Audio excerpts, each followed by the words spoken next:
हमारे YouTube channel रंगीला music world को लाइक share subscribe करना बिल्कुल न भूलें।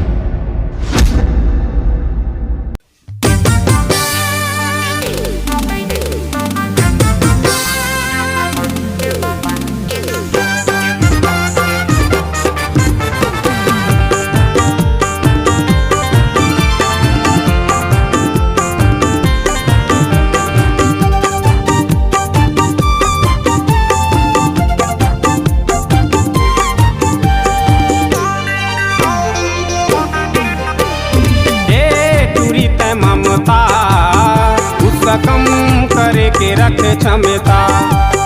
ए टूरी तय ममता उसका कम करे के रख क्षमता।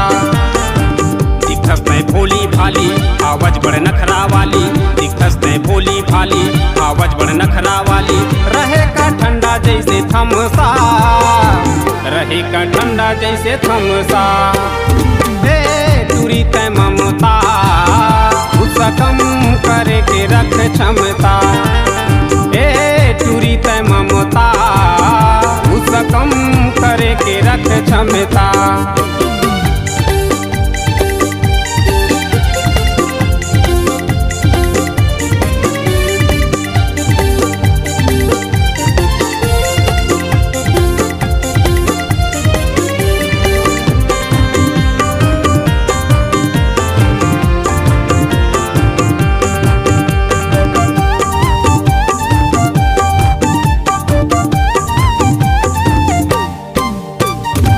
कहे बर करता रानी बोले बर मरता वो। आँखी माँ गुस्सा तोर देख के डरता वो। कहे बर करता रानी बोले बर मरता वो। आँखी माँ गुस्सा तोर देख के डरता वो। आँखी माँ गुस्सा तोर देख के डरता वो। ए टूरी तय ममता उसका कम करे के रख क्षमता। ए टूरी तय ममता उसका कम करे के रख क्षमता।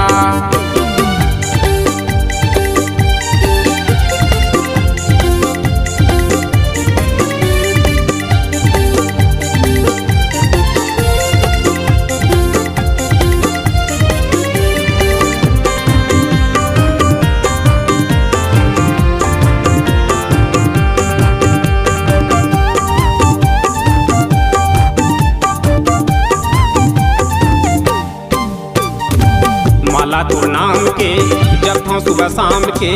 रखे हाँ रानी मोर दिल थाम के। माला तोर नाम के जब था सुबह शाम के। रखे हाँ रानी मोर दिल थाम के।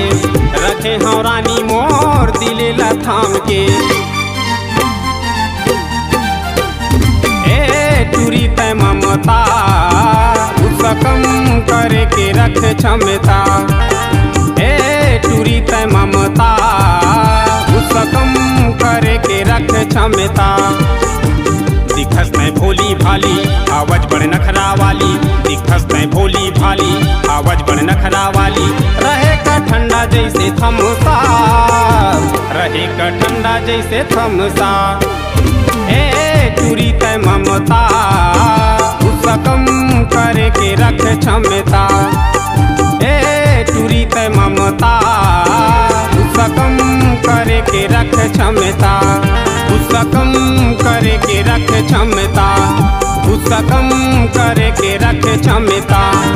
उसका कम करे के रख क्षमता। अपनी आवाज को नए अंदाज देने के लिए चले आइए रंगीला रिकॉर्डिंग स्टूडियो संतोषी नगर रायपुर।